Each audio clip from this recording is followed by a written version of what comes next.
मीराबाई वृंदावन में जब विराजती थी ना, तो एक बार अकबर और बीरबल इन दोनों को पता चला कि मीराबाई वृंदावन में रहती हैं। तो अकबर जो था ये सुनवैया अच्छा था, ये सुनने के लिए कुछ भी कर सकता था, अच्छा स्वर सुनने का बड़ा आदी था, उसको चस्का था सुनने का। मीराबाई बहुत सुंदर गाती थी। तो इसने बीरबल से कहा, बोले सुनो, हमने सुना वृंदावन में मीराबाई रहती हैं, हाँ उनका स्वर सुनना है। तो बीरबल बोला, देखिए वृंदावन में किसी का भी स्वर आपको सुनना है तो आप बादशाह बनकर के तो नहीं सुन सकते, क्योंकि वृंदावन वाले जो हैं ये बादशाहों के लिए नहीं गाते, ये तो ठाकुर जी के लिए गाते हैं। तो आपको रूप बदल के, ऐसे ही एक और घटना भी आती है, वहां तानसेन के साथ अकबर गए थे स्वामी श्री हरिदास जी का स्वर सुनने के लिए। तो वहां तो ऐसा हो गया था कि तानसेन ने कहा कि देखिए हमारे स्वामी श्री हरिदास जी महाराज जी सबके सामने नहीं गाते, ये केवल ठाकुर जी के आगे गाते हैं, उनका स्वर सुनना है तो आपको मेरा सेवक बन के चलना पड़ेगा। तो इतना रिजवार था अकबर कि तानसेन का तंबूरा उठाने वाला बन गया, पीछे पीछे हजूरी करता हुआ चल रहा है कि स्वामी जी का मैं स्वर सुन लूं। तानसेन ने बोला था, बोले देखो तुम चल तो रहे हो स्वामी जी के पास, पर आपकी एक बहुत गलत आदत है, क्या आप किसी का भी स्वर सुनते हो तो वाह वाह वाह ऐसे करते हो। स्वामी श्री हरिदास जी के सामने वाह वाह मत कर देना, नहीं तो बहुत पिटाई होगी, कोई नहीं देखेगा तुम बादशाह हो कौन हो। अकबर बोला, नहीं नहीं मैं वाह वाह नहीं करूंगा। और अकबर बिल्कुल दीन हिंसा बनकर के, बिल्कुल सेवक बनकर के तानसेन के गए। निधिवन राज में विराजे थे, हाथ में लिए वीणा, हाथ में श्री स्वामी हरिदास जी महाराज ठाकुर जी को कुछ सुना रहे थे। इतने में बीरबल ने आकर के, तानसेन ने आकर के जैसे प्रणाम किया, स्वामी श्री हरिदास जी ने उसको देखा, पीछे देखा तंबूरा पकड़े कोई खड़ा है। स्वामी जी ने इशारा किया, गाओ तानसेन कुछ गाओ। तो तानसेन गाने लगे। एक तानसेन का बहुत अच्छा पद है, पर आपको समझ नहीं आएगा इसलिए नहीं सुनाऊंगा, पर सुनाऊंगा थोड़ा, एक आध शब्द तो कहूंगा। नाम आया तो एक तानसेन का भी पद सुनाएंगे। तो तानसेन से कहा कुछ सुनाओ, तो तानसेन गाने लगा। गाते गाते गाते पीछे से अकबर ने नोचा, बोले तुम्हारा नहीं गुरुदेव का सुनना है, कुछ करो इनसे गब्बाओ। तानसेन बोला, ये ऐसे तो गाएंगे नहीं, मैं कुछ गड़बड़ी करूंगा तो मेरे को सुधारने के लिए गाएंगे, और जैसे ही मुझे सुधारने को गाएंगे तो ये अकबर सुन लेगा। तो तानसेन गाते गाते गाते गाते उन्होंने कुछ गड़बड़ी की गाने में। जैसे ही गड़बड़ी की, स्वामी जी ने तुरंत देखा, वो क्या कर रहे हो ये गुरुदेव, थोड़ा आगे वाला भाव आ नहीं रहा है, आप बता देंगे। स्वामी जी मंद मंद मुस्काए, बोले सीधे बोलो हमारा स्वर सुनना चाहते हो। बोले जी गुरुदेव यही बात है। बोले क्योंकि मैं जानता हूं कि तुम इस राग में बहुत निपुण हो, गलती कर नहीं सकते, ये जानबूझ के कर रहे हो। और स्वामी जी ने जैसे ही स्वर छेड़ा, आहा, आकाश में सूर्य चंद्र एक साथ प्रकट हो गए। एक तरफ वर्षा ऋतु आने लगी, एक तरफ शिशिर ऋतु, एक तरफ ग्रीष्म ऋतु। जितने पृथ्वी के कण थे सब कण झंकृत होने लगे। लता पत्र गुल्म सब पुष्पित, सब पल्लवित, सब फलित होने लगे। और महाराज ऐसा स्वर लहरी प्रकट हुई कि आपस में सारे वृक्ष एक दूसरे से लिपटने लगे, कुंजें प्रकट होने लगी, यमुना जी स्तब्ध हो गई, कोयल पक्षी सब बिल्कुल स्थिर होकर के स्वामी जी का स्वर सुनने लगे। ऐसा स्वर स्वामी श्री हरिदास जी का। बादशाह अकबर का मुंह खुला रह गया, आंख खुली रह गई, वो तो स्तब्ध हो गया स्वर सुन करके।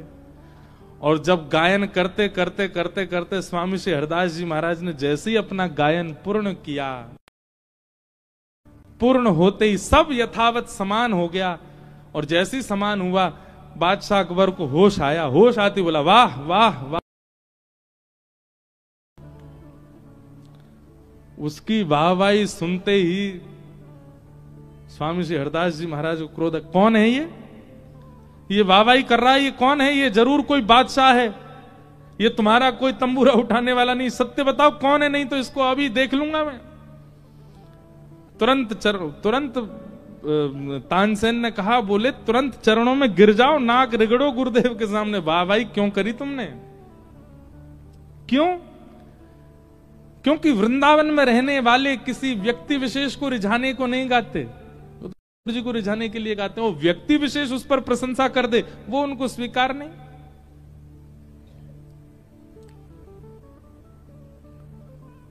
फिर बादशाह को क्षमा किया। आप बहुत लंबी कथा, हम मीराबाई की सुना रहे थे, तो मीराबाई का स्वर सुनने के लिए गए, रूप बदल करके अकबर। और जैसे सब लोग सत्संग करने आते थे मीराबाई के पास, सब लोग बैठे थे, पीछे दोनों आके बैठ गए, बीरबल और अकबर। मीराबाई ने एक झलक देखी बस, और उस एक झलक देखते ही मीराबाई अपना सत्संग करने लगी। सब लोग सुन रहे थे, सब लोग प्रणाम करके जाने लगे। जैसे ही अकबर बीरबल भी आए हाथ जोड़ के प्रणाम करने के लिए, मीराबाई के सामने जैसे ही झुके, तुरंत मीराबाई कहती हैं, एक जहांपना का इतना दीन होना यह बताता है कि वो सत्संग तो करता है। आप भले ही रूप बदल करके आए हैं, परंतु रूप बदल करके किसी सत्संग में आए हैं, इससे मुझे बड़ी प्रसन्नता है। अकबर हक्का बक्का रह गया, इनको कैसे पता, ये कैसे पहचान गई? अकबर कोई छोटा मोटा राजा तो है नहीं, उसके पास तो एक से एक पलस्तर करने वाले हैं। वो खूब रूप बदल के आया, पर मीराबाई पहचान गए। अकबर कहता है, ये विद्या आपके पास कहां से आई? तो मीराबाई कहती हैं, ये सत्संग की विद्या है। सत्संग ऐसी दृष्टि प्रदान करता है कि सामने वाला व्यक्ति कौन है, किस प्रकार का है, क्या खाता है, कैसी जगह बैठता है, कैसी जगह उठता है, ये सब अनुभव उसके केवल एक बार नेत्र देखने मात्र से हो जाता है। ये सत्संग का प्रभाव। आपके बैठने की अदब से पता चल रहा था कि आप जहां पना है, आप सत्संगी नहीं है। सत्संगी ऐसे नहीं बैठता जैसे आप बैठे थे। तो नेत्रम, वक्त्रम और विकारेण, इन तीनों से पता चल जाता है व्यक्ति कितना साम्यवर्ती हो सकता है, कितना समीप लाने योग्य है। इसलिए जिनका ये प्रश्न है, उनसे हमारी प्रार्थना, सत्संग बढ़ाइए, परखने की भावना से नहीं, केवल सत्संग कीजिए। जैसे ही सत्संग आपके चित्त में आने लगेगा, आपको लगने लगेगा, जैसे घी लगता है शरीर को तो मोटापा बढ़ता है, मीठा लगता है तो शुगर बढ़ती है, ऐसे ही दवाई लगती है तो बुखार उतरता है। ऐसे सत्संग लगेगा, सत्संग आपके चित्त में जाने लगेगा तो आप नेत्रों से परखिया भाव में आ जाओ, परखने लग जाओगे। फिर और दो प्रकार का परखना होता है, एक तो होता है सबको परख करके उनके प्रति हीन भावना रखना, पर सत्संगी परखिया कैसा होता है, वो परख भी लेगा और हीन भावना भी नहीं रखेगा। वो पहचान जाएगा कि व्यसनी है, पर व्यसनी को देख करके भी उसके चित्त में हीन भावना नहीं आएगी। संसारी व्यक्ति जो परखने वाला होता है, वो देख, अच्छा ये तो बहुत पीता है, इससे संबंध नहीं रखना, ऐसा हो जाए। पर सत्संगी ऐसा नहीं होता, वो परखने के बाद भी त्याग नहीं करेगा, हां अति सामीप्य में भी नहीं लाएगा। तो जिनका ये प्रश्न था, बहुत अच्छा प्रश्न, ऐसे प्रश्न होने चाहिए कि सुनना, बोलने वाला, सुनने वाला और सबको समाधान मिले।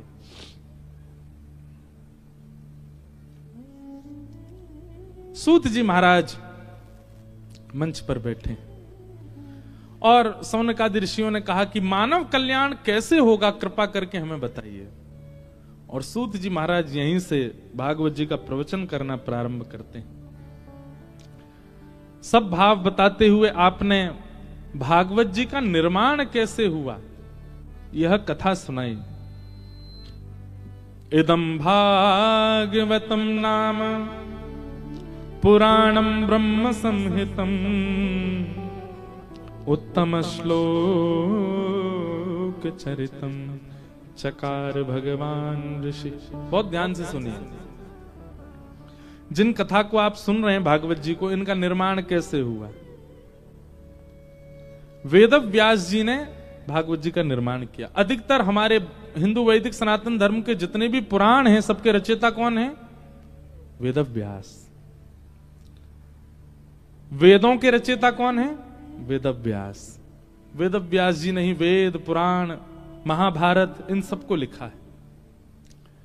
अब प्रश्न आता है, इतना सब कुछ क्यों लिख दिया? अन्य पंथ मजहबों में जाओ तो वहां एक ही ग्रंथ है, और हमारे हिंदू वैदिक सनातन धर्म इतने सारे। कई बार तो मेरा इतना सिर घूम जाता है, 7 दिन कथा सुनने के बाद जैसे ही मैं कथा करके तो एक व्यक्ति बोला, महाराज जी आपकी भगवत गीता प्रवचन बहुत अच्छे लगे, हमने 7 दिन रोज सुने। मेरे मन में आती है, मैंने कि अरे बावड़े, ये भगवत गीता नहीं थी, ये श्रीमद् भागवत थी। भगवत गीता अलग है, भागवत जी अलग हैं। कई लोग रामायण और रामचरितमानस में अंतर नहीं जानते। सुनने गए रामचरितमानस, पर क्या बोलेंगे, हम रामायण सुनने गए थे।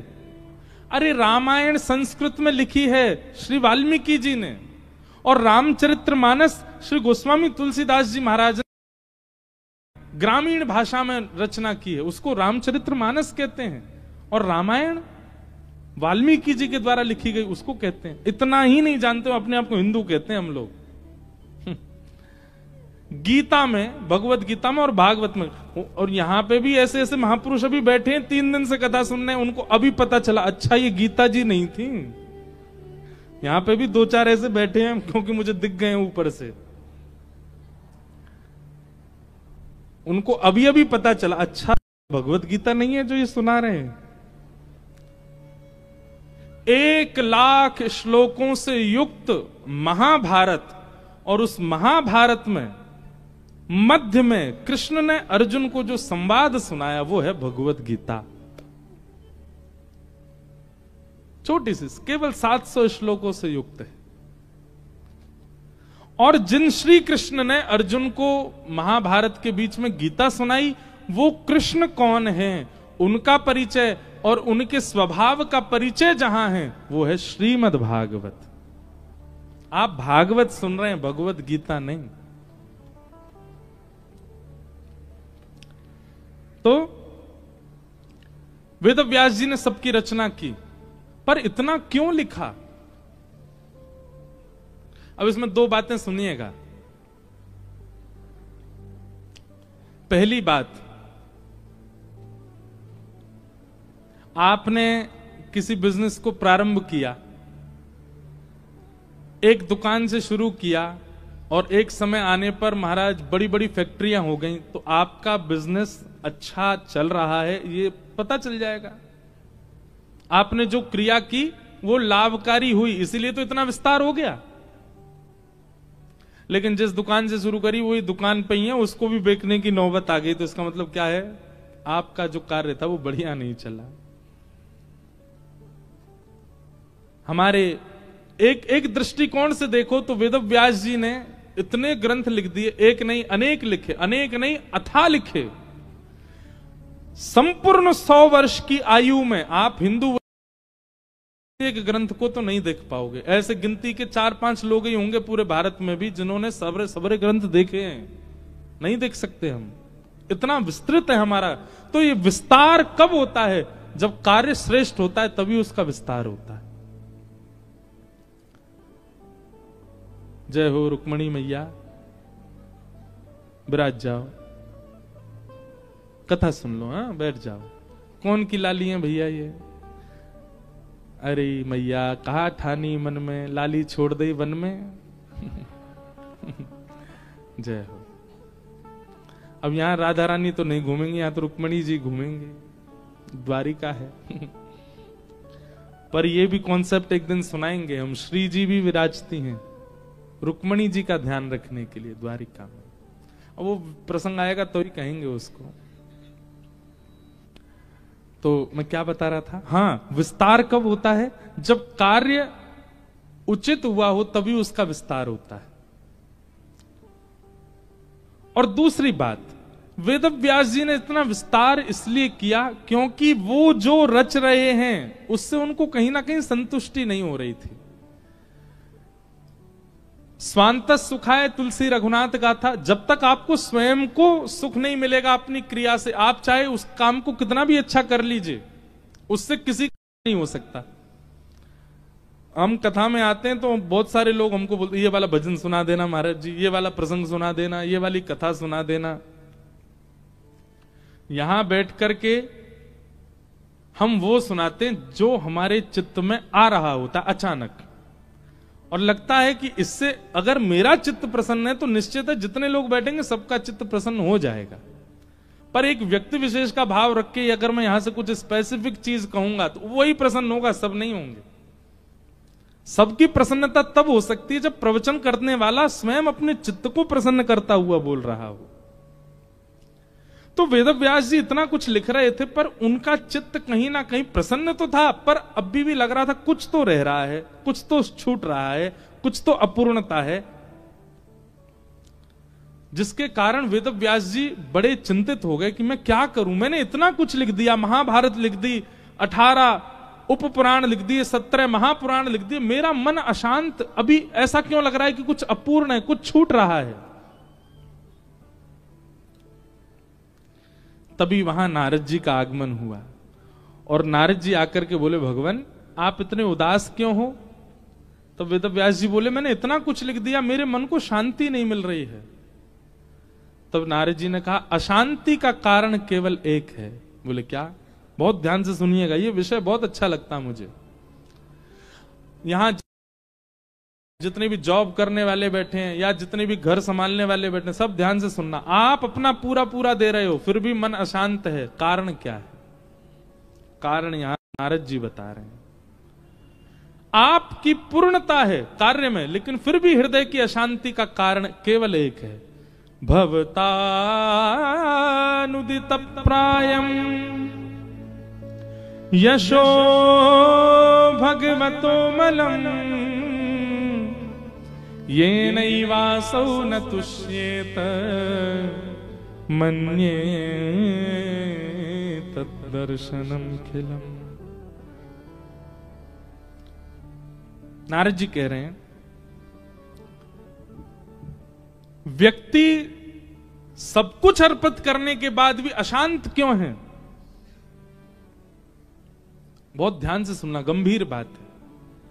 उसने धर्म आचरण किया है, उसने अर्थ आचरण किया है, उसने काम आचरण किया है, उसने मोक्ष आचरण किया है। ये चतुर्विध पुरुषार्थ है, धर्म अर्थ काम और मोक्ष। आपने सब कुछ लगा दिया लेकिन फिर भी आपका मन अशांत क्यों है? क्योंकि आपने धर्म अर्थ काम मोक्ष चारों का आश्रय लिया, प्रेम का आश्रय नहीं लिया। कहीं ना कहीं आपकी शांति का कारण क्या है? आपके चित्त में प्रेम का अभाव। किसका अभाव? प्रेम का। चित्त में प्रेम नहीं है, इसलिए आपको आपकी हर क्रिया में अपूर्णता लगेगी। इसका एक उदाहरण दें, है तो बहुत सामान्य सा उदाहरण पर शायद समझ आ जाए। होटल में भोजन करने जाओ,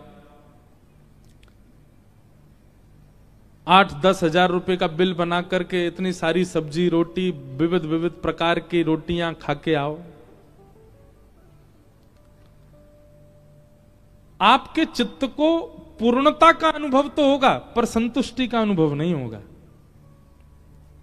पर वही घर में मां फूली फूली रोटी बनावे और हाथ की चटनी बना दे, बस और कुछ नहीं। चलो एक काम, एक और दाल बना दे बढ़िया वाली, केवल दाल चटनी और फूली फूली रोटी बढ़िया हाथ की बना करके आपको पवा दे, आपको संतुष्टि का भी अनुभव होगा और पूर्णता का भी अनुभव होगा। चित्त में एक अद्भुत शांति सी लगेगी। और विशेष रूप से यह अनुभव वो लोग कर पाते हैं जो बहुत बाहर रहते, जैसे मैं, हम पूरी दुनिया में रहते हैं ना, इधर से उधर जाते रहते हैं।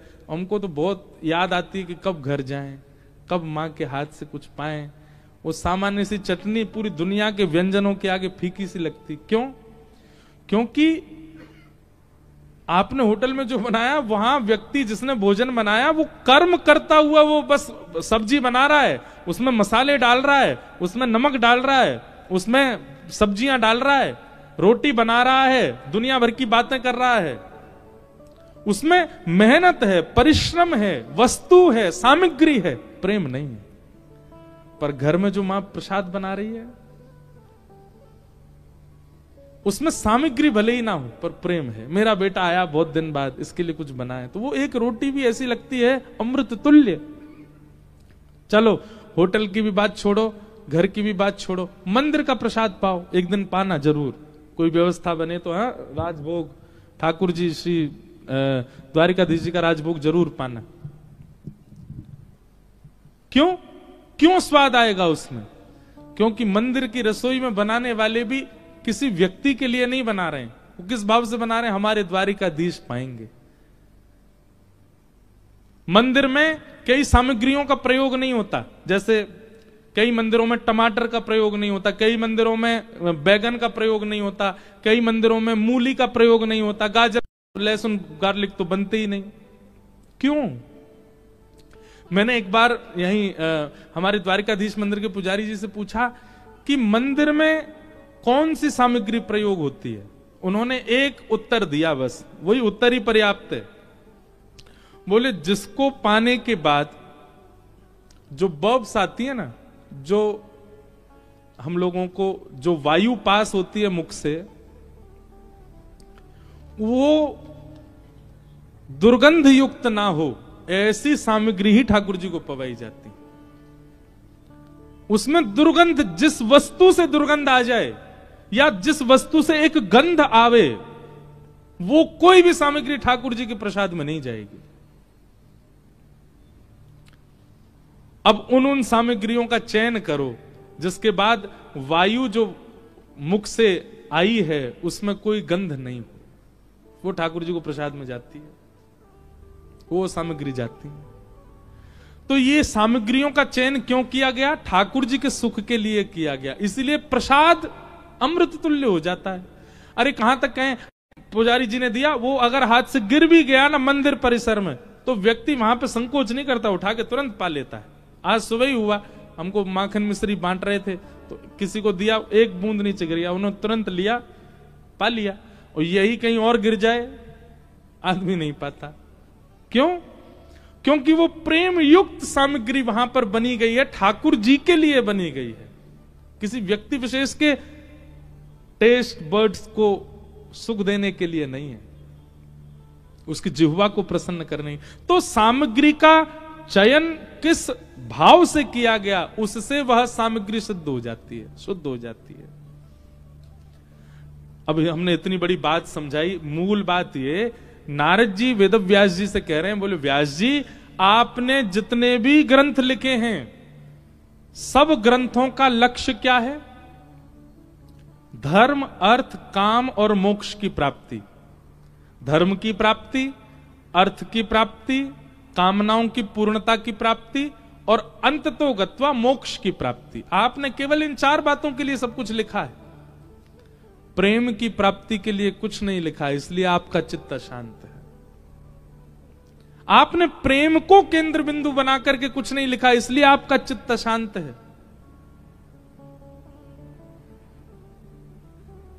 प्रेम को प्रधान मान करके आप कुछ लिखिए, आपका चित्त शांत नहीं होगा।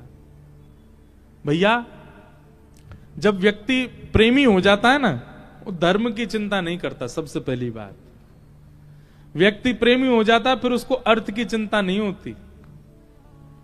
व्यक्ति प्रेमी हो जाता है फिर उसको कामनाओं, उसकी कामनाएं सब धरी रहे एक कोने, प्रेम प्रधान हो जाता है। और क्षमा कीजिए अगर मैं प्रेम की बात कर रहा हूं तो ये आजकल के आशिकों को मत ले लेना इसमें बिल्कुल भी, जो पड़े रहते हैं डिप्रेशन में, नहाए नहीं 5 दिन से, दुर्गंध मार रही है, उन आशिकों को प्रेमियों में मत लीजिएगा कृपा करके। धुआं उड़ा रहे हैं, तुम नहीं मिली तो हम कहां जाएंगे, मर जाएंगे। ऐसे आशिकों को आप प्रेम की चर्चा में तो बिल्कुल, ये प्रेम का उपहास हो जाएगा अगर ऐसे आशिकों को आप लेके आओगे।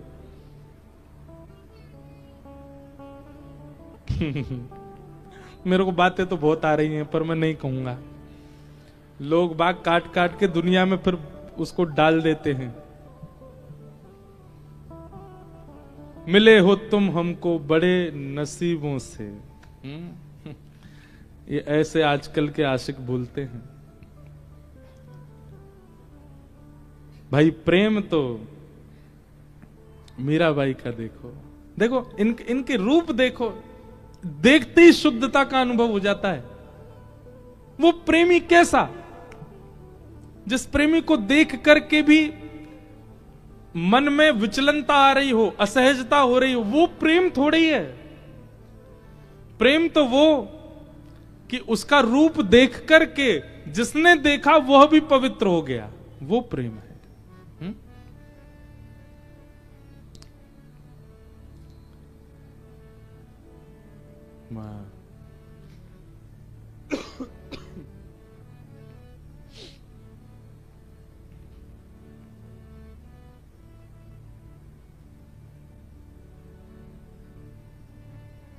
प्रेम तो वो श्रेष्ठ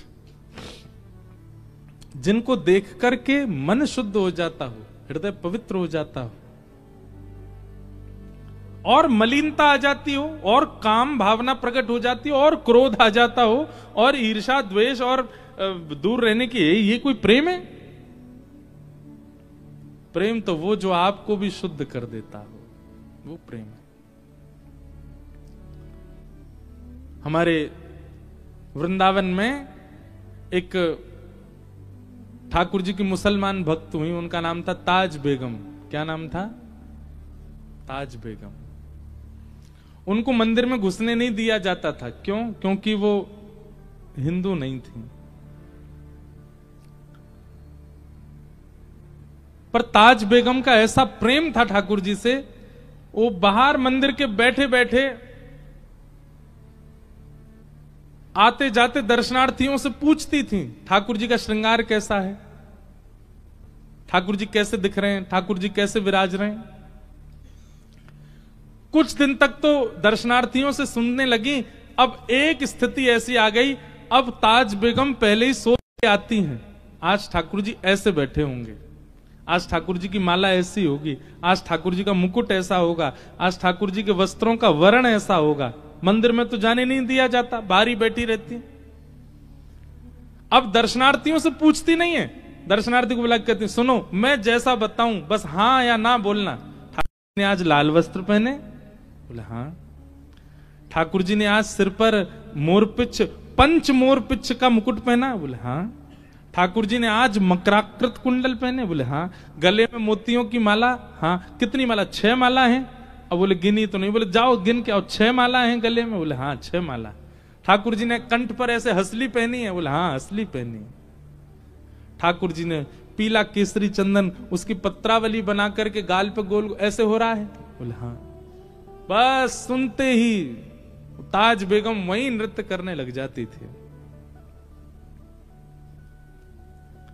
उनको देख करके लोगों के चित्त में प्रेम आ जाता था।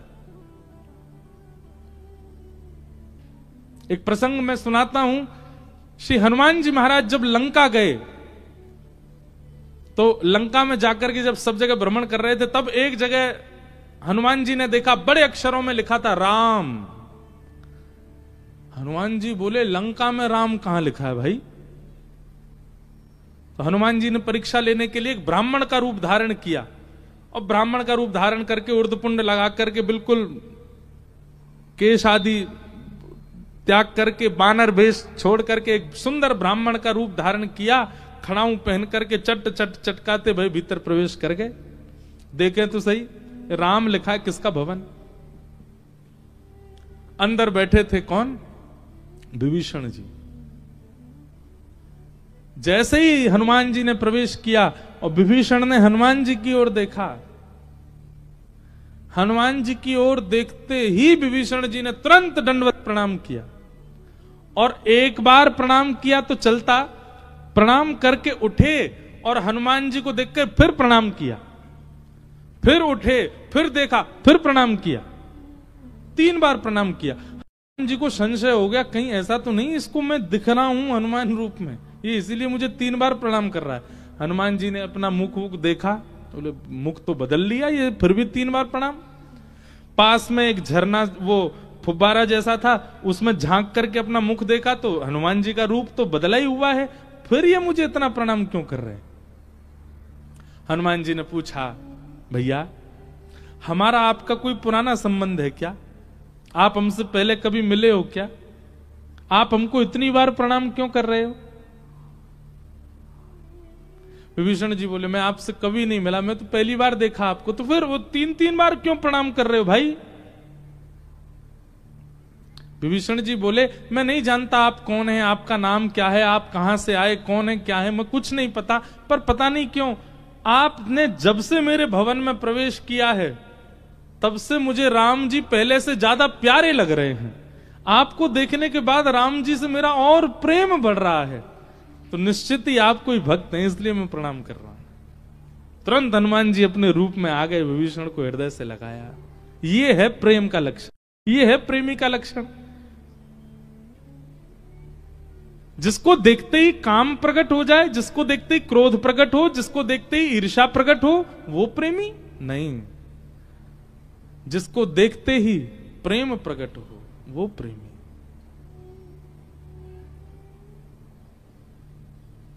वो प्रेमी।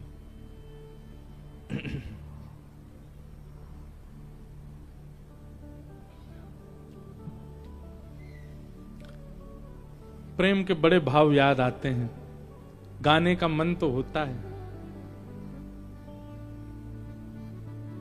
प्रेम नगर मत जा मुसाफिर, प्रेम नगर मत जा। प्रेम नगर मत जा। हमारे वृंदावन को प्रेम नगर कहा जाता है। प्रेम नगर मत जाओ, क्यों?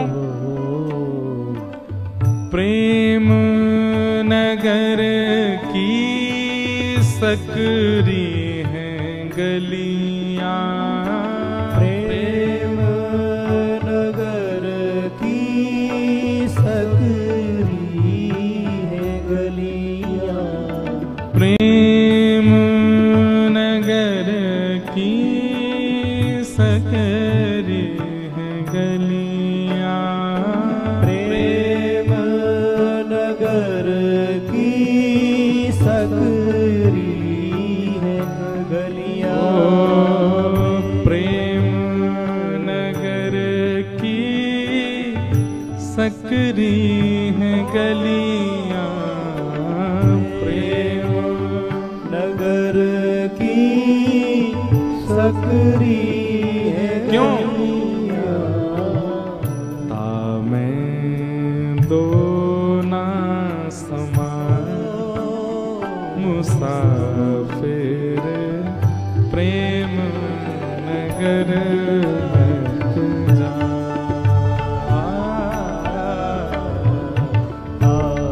मैं दो ना समा मुसाफिर, प्रेम नगर मत जा। ओ प्रेम नगर की गहरी है नदियां, प्रेम नगर की गहरी नदियां, ओ प्रेम नगर की गहरी है नदियां, ओ प्रेम नगर की गहरी है नदियां, लाखों लोग डूबा मुसाफिर, प्रेम नगर मत जा।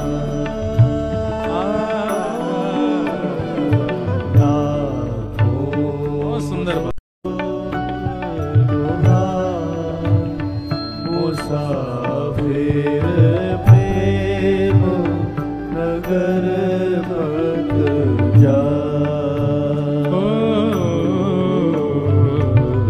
प्रेम नगर मत जा, मुसाफिर प्रेम नगर मत जा।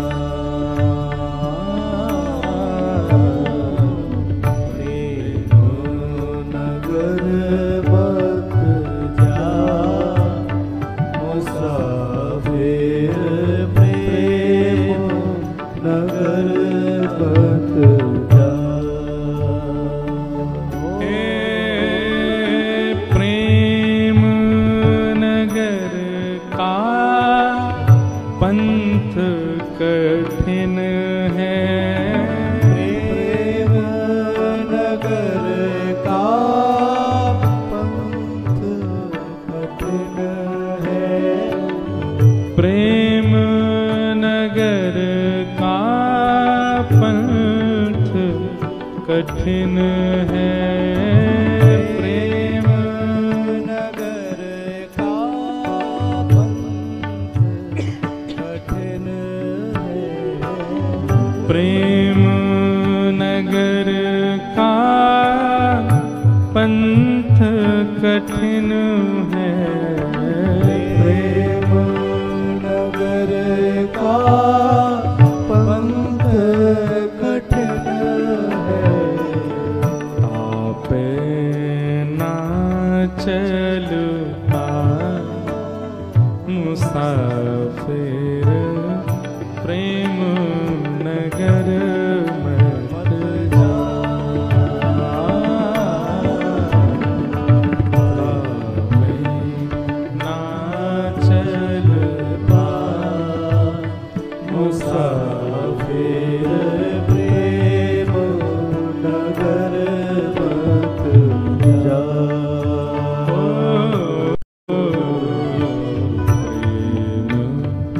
नगर मत जा, मुसाफिर प्रेम नगर मत जा।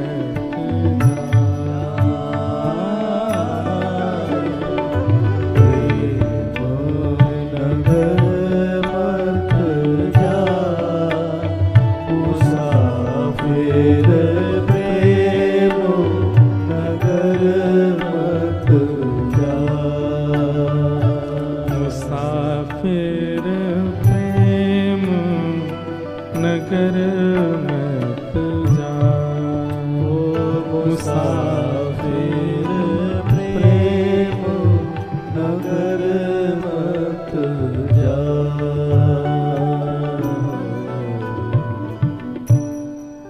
प्रेम के वश अर्जुन रथ हाँक्यो। प्रेम के बस अर्जुन रथ हाँक्यो।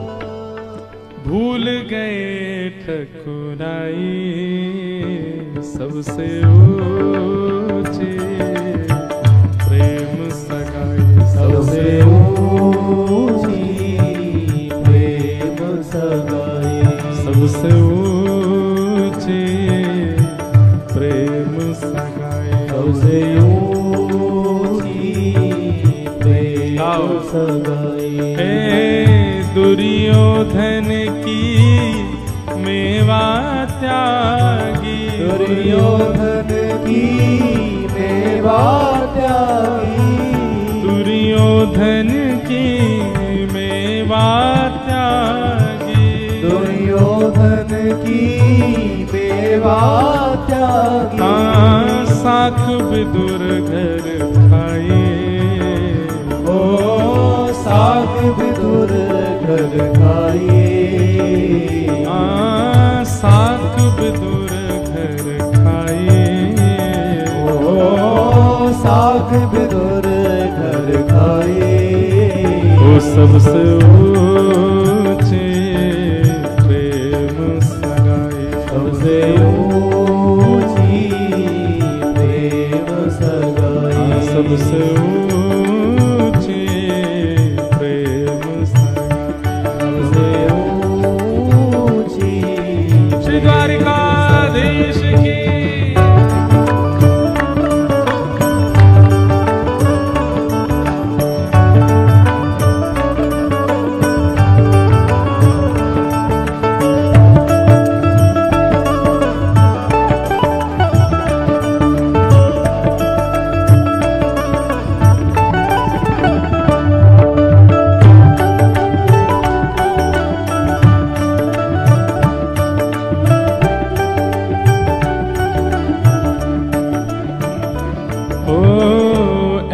ऐसी प्रीत बढ़ी वृंदावन, ऐसी प्रीत बढ़ी वृंदावन, ऐसी प्रीत बढ़ी वृंदावन, ऐसी प्रीत बढ़ी वृंदावन।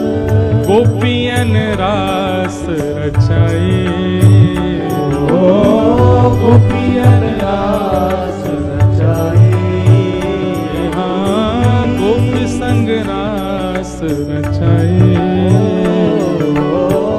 गोपी संग रास रचाए। क्यों?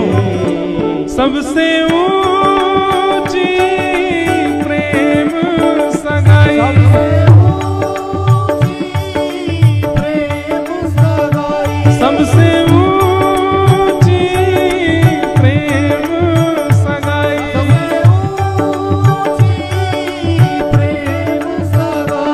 सबसे ऊंची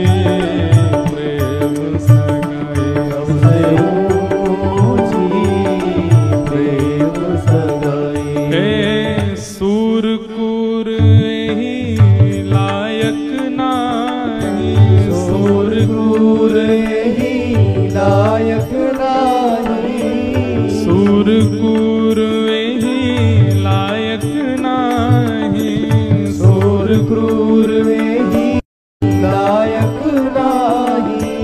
कहीं विधि करहूं बड़ाई, ओ कहीं विधि करो बड़ाई, कहीं विधि करहूं बड़ाई, कहीं विधि करो बड़ाई।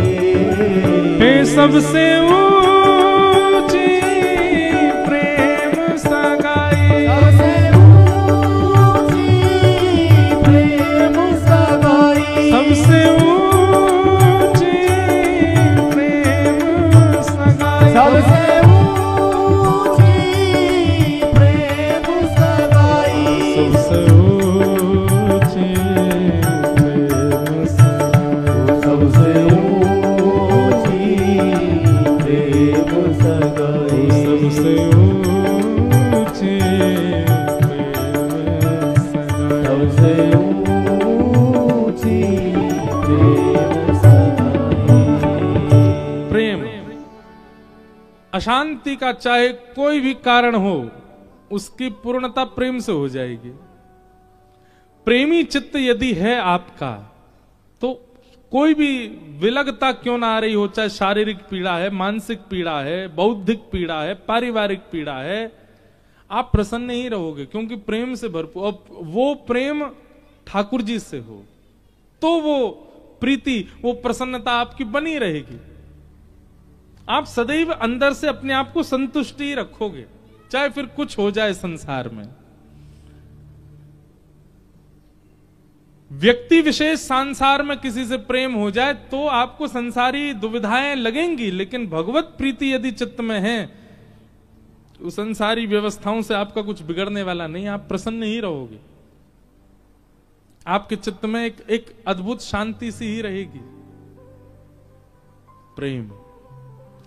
नारद जी महाराज ने वेद व्यास जी से कहा, हे व्यास जी, आपकी अशांति का कारण क्या है कि आपने धर्म को बता दिया, अर्थ को बता दिया इतने ग्रंथों में, कामनाओं की पूर्ति बता दी, मोक्ष की प्राप्ति बता दी, पर प्रेम की प्राप्ति नहीं बताई, इसलिए आपका चित्त अशांत है। मैं कहा करता हूं कथा में कि नारद जी ने विशेष रूप से कहा कि भगवान आपके जो द्वारा रचे हुए ग्रंथ है ना, इन ग्रंथों से श्रद्धा बढ़ेगी, आस्था बढ़ेगी, विश्वास बढ़ेगा, ठाकुर जी के प्रति प्रेम नहीं बढ़ेगा। और जब तक प्रेम वर्धन करने वाला ग्रंथ आप नहीं लिखोगे, तब तक आपके चित्त को अशांति नहीं होगी। ऐसा कुछ लिखो जिससे सुनने वाले, पढ़ने वाले, बोलने वाले को प्रेम हो ठाकुर जी से, ठाकुर जी से प्रेम हो जाए।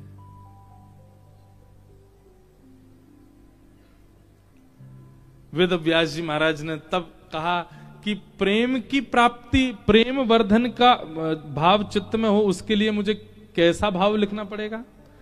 बोले ठाकुर जी के ऐश्वर्य नहीं, ठाकुर जी के गुणों का वर्णन करो, ठाकुर जी के स्वभाव का वर्णन करो, तो स्वभाव सुनकर के प्रेम अपने आप हो जाएगा। अब जिससे ब्याह होना है, लड़का का आपने सारे गुण बता दिए, बहुत धनवान है, उस पर ये वाली गाड़ी है, इतना कमाता है, कद इतना बड़ा है, कॉम्प्लेक्शन ऐसा है, ऐसे हंसता है, ऐसे चलता है, सब बता दिया आपने, गुण तो बहुत सारे बता दिए। कन्या ने ब्याह भी कर लिया, 2 साल बाद बेचारी रो रही थी, क्यों? सब कुछ था, स्वभाव तो बताया नहीं आपने, उसका स्वभाव कैसा है? स्वभाव तो बिल्कुल उल्टा था, बाकी सारे गुण तो थे, स्वभाव तो था ही नहीं। तो यही बात नारद जी ने कही, बोले आपने जितने भी ग्रंथ लिखे सब में भगवान का गुण लिखा है, स्वभाव नहीं लिखा।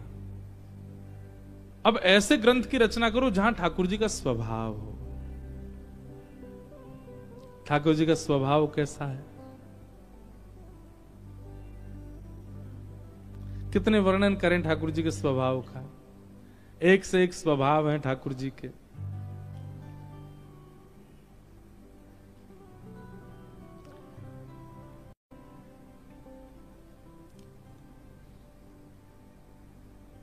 निकुंज लीला हो, कुंज लीला हो, निभृत लीला हो, सब में ठाकुर जी का एक विचित्र स्वभाव है। एक लीला ऐसे सुनाते हैं हमारे ब्रज में,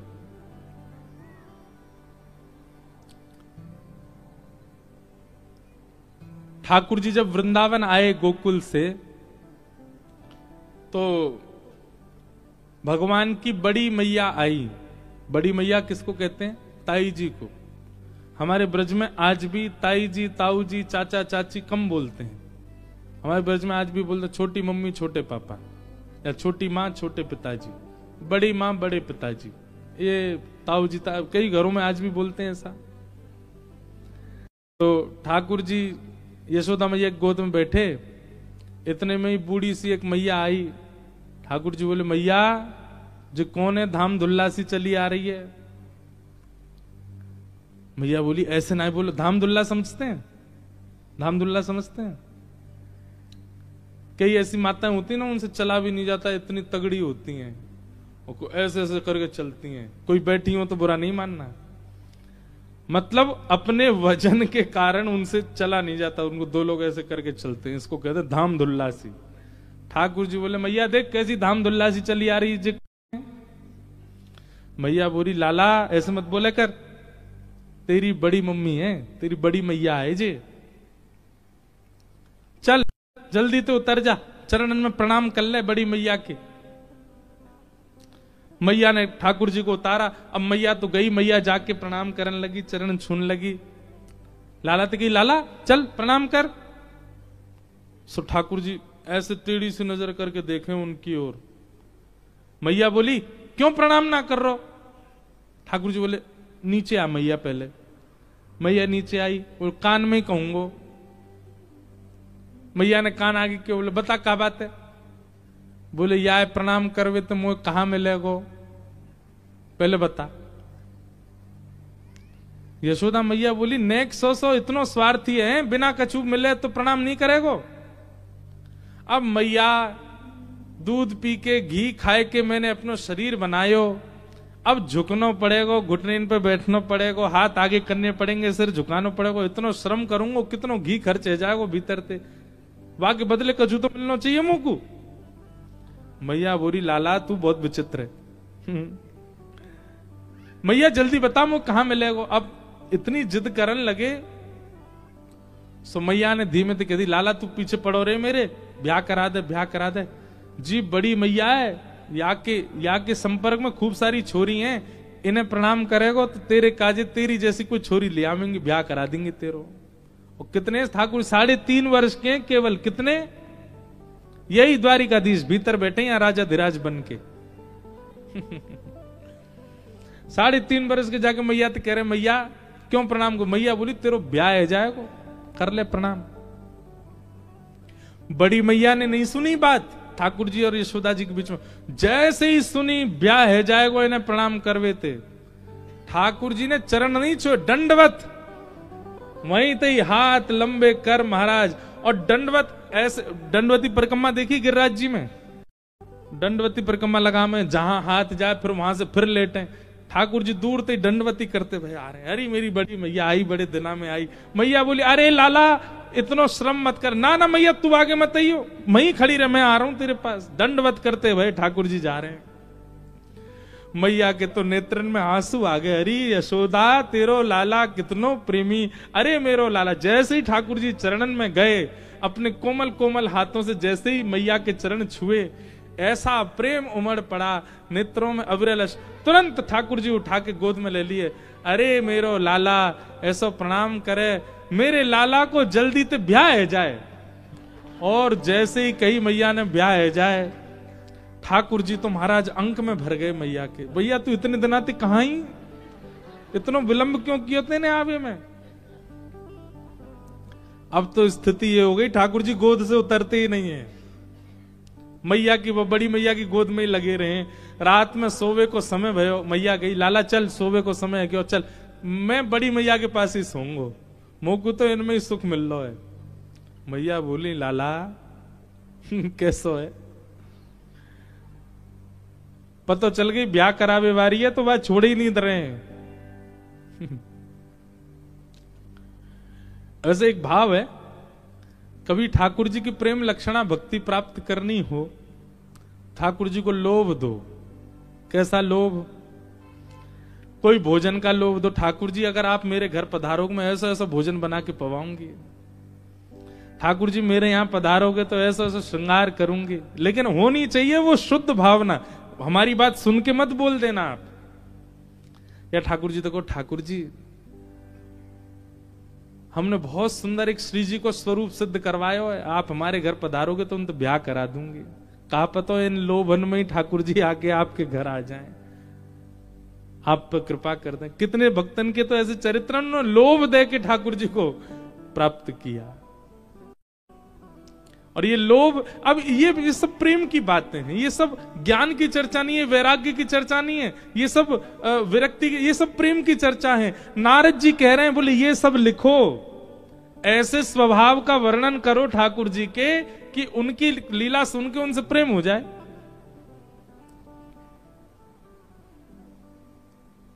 एक दिन ठाकुर जी यशोदा मैया की गोद में बैठे,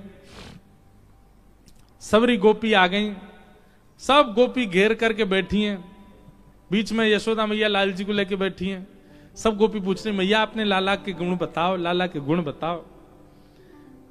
मैया बोली कहां बताऊं, बोलवो सीख गयो, चलवो सीख गयो, तब ते तो यानी मेरी नाक में दम ही कर दियो है। सब गोपी बोली ऐसा कहा करे तुम्हारो लाला। बोले मेरे पीछे पड़ो रे, काई यो के मेरो ब्याह करा दो। अब बताओ या को कौन ते ब्याह कराऊं। गोपी बोली लाला तू नेक सो तो है, कैसे ब्याह करेगा। बोले तो नेक सी ते कर लूंगा ब्याह, कौन सी बड़ी बात है। और मैं तो मैया कह रखी है इतनी बड़ी बहू लिया कि जेब में धर के गई अचरा विजाया करूं, जब मन करे सो जेब से निकाल ले करूं बाहर। हमारे लाल जी का ब्याह होने वाला अगले वर्ष, इसलिए हमको ब्याह की चर्चा बहुत याद आ रही है। देखो कैसी अद्भुत, इस बार जो नाथ द्वारा आए थे ना, उन्होंने क्या प्राप्त किया ये वही जानते, और जो नाथ द्वारा नहीं आए थे उन्होंने क्या चूक गए वो किस चीज से, ये भी वही जाने। पहले दिन से ही चर्चा चल रही थी कि अगले साल ठाकुर जी का उत्सव या तो गोवर्धन में होगा, या वृंदावन में होगा, या बरसाने में होगा। और हमारे लाल जी के उत्सव का नियम है अंतिम दिन ठाकुर जी के आगे 4 पर्ची डाली जाती हैं, उनमें से जिस स्थान की पर्ची आती है अगला उत्सव वहीं होता है। तो मैंने ऐसा भाव रखा था कि अगर बरसाने की पर्ची आई तो ठाकुर जी का ब्याह करेंगे, और गोवर्धन और वृंदावन की आई तो फिर जन्मोत्सव ही मनेगा ठाकुर जी का। पहले दिन आते ही महाराज ब्याह की ऐसी चर्चा छिड़ी। अब सब लोग बरसाने का नाम सुन के सब चिल्ला में बोले बरसाने ही आना चाहिए, बरसाने ही ठाकुर जी को ब्याह हो। अब मुझे ये चिंता होगी मैंने बरसाना नहीं आया तो सबका मुख उदास हो जाए, इतना उत्सव सब पे पानी फिर जाएगा। फिर जो भी आमे वो ब्याह की चर्चा करें, जो भी संत महापुरुष आमे वो ब्याह के पद गावे, सब ब्याह की बात करें। इतनी ब्याह की बात है कि अंतिम दिन मैंने कि लाला अच्छा, एक बार हमारे एक पंडित जी बोले, सुनो तीनों पर्ची बरसाने की डाल दो। कुछ भी करो बरसानो ही आएगा। मैंने नहीं यार ऐसे नहीं करना। तो फिर गोवर्धन, बरसाना और वृंदावन 3 पर्ची बनाई। और उस दिन मेरे इतने हाथ पांव कांप रहे थे, मैंने बरसाना नहीं आए तो पता नहीं ऐसा लगेगा खीर तो बनी पर शक्कर नहीं डली। बरसानो आनो चाहिए। हे लाला ने लाज रखी हो, खूब जोर से ब्याह करेंगे तुम्हारो। तीनों पर्ची पहले भागवत जी से छुपाई, खूब पूछ ली, खा दी, भैया देखो तीनों अलग अलग हैं। ठाकुर जी के सन्मुख जैसी पधराई तो 2 पर्ची तो इकट्ठी एक साथ गिरी ठाकुर जी के बिल्कुल सामने। और ठाकुर जी की सेवा में जो गैया रे में एक पर्ची गैया के थन के नीचे जाके अटक गई। अब विडंबना ये कि ठाकुर जी के सन्मुख की पर्ची उठाई जाती है, लेकिन गैया के चरणन में पर्ची गई है तो गैया को मान रखना चाहिए। सब बोले गैया वाली उठाओ। अब मुझे डर लगे, मैंने कि कहीं ऐसा नहीं हो सामने वाली पर्ची में बरसाना होगा और हमने कोने में गिरी गैया वाली उठा ली तो कहीं दिक्कत नहीं है जा। पर विश्वास करके उठाई, और जैसे उठाई महाराज, वह खोलते ही वहां में लोगों श्री बरसाना। ठाकुर जी को ब्याह। अब देखो ब्याह के कितने लोभी हैं ठाकुर जी।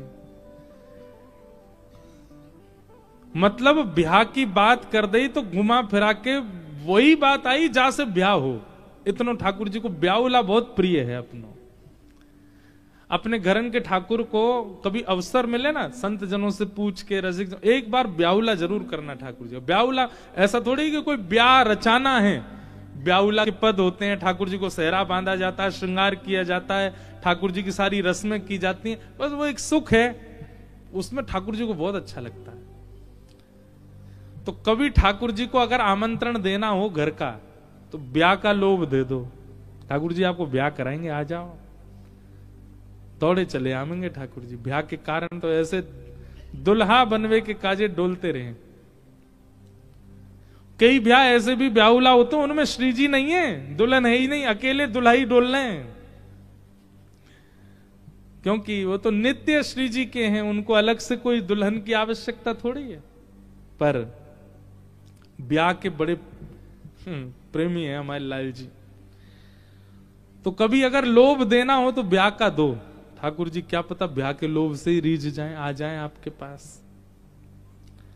या फिर जो भी आप प्रस्तुत कर सकते हो, भोग का लोभ।